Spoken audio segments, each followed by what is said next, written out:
Ok, hello, xin chào mọi người. Đây là tại cửa hàng điện máy Cao Hiếu, tại cửa hàng sửa chữa. Đấy, đây là cơ bản những công việc hàng ngày.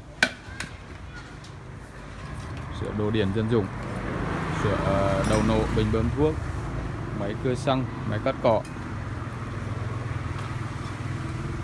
Đấy.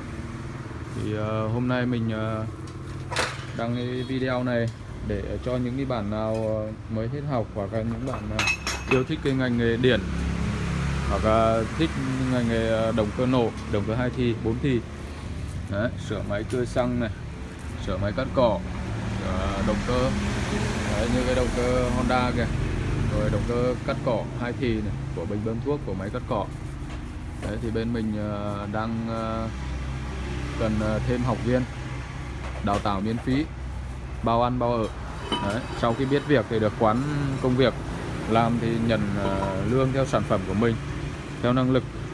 Đấy, công chia đôi, tiền nhà với những cái tiền vốn, mọi thứ các bạn không phải lo, các bạn chỉ việc bỏ công ra thôi, không mất một đồng nào bỏ vốn ra cả. Đấy, công chia đôi.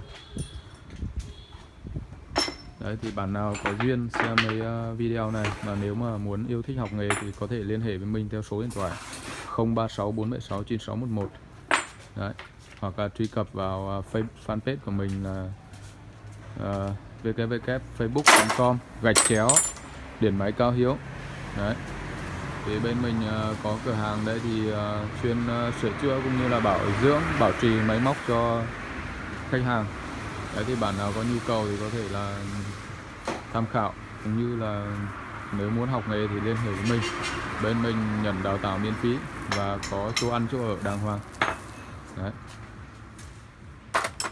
máy xới bên mình sẽ quay cho các bạn biết qua về một chút công việc. Quấn motor này, động cơ máy bơm nước này, máy cầm tay này. Đấy, các loại máy cắt gạch, máy khoan, máy mài, máy cắt, đầu nổ, máy cắt cỏ. Bên mình thì chuyên điện dân dụng và chuyên đầu nổ, động cơ nổ. Ngoài ra thì sửa máy hàn điện tử. Đấy, máy hàn điện tử và bếp từ, nói chung là điện tử thì có làm nhưng mà không nhiều bằng đồ điện cơ. Đấy, rất là nhiều máy móc, bình bơm máy, bình bơm điện, động cơ nổ, đầu xịt, đầu rửa xe. Nói chung là tất tần tật các cái đồ trong gia đình các bạn, ngoài điều hòa tủ lạnh ra là mình không làm thêm nữa. Còn lại thì mình sẽ làm gần như là hết. Các bạn thì nếu bạn nào mà yêu thích cái nghề điện này, muốn một công việc nó tự do mà tự chủ, sau này bản thân nó không phụ thuộc vào ai ấy, thì các bạn có thể là tham khảo. Nếu bạn nào muốn học nghề có thể liên hệ với mình nhé. Đấy, thì clip này mình cũng không quay hướng dẫn các bạn sửa chữa hay là review sản phẩm hay là bán hàng gì cả, mà mình quay để cho những bạn nào muốn làm học viên bên mình thì có thể liên hệ với mình nhé.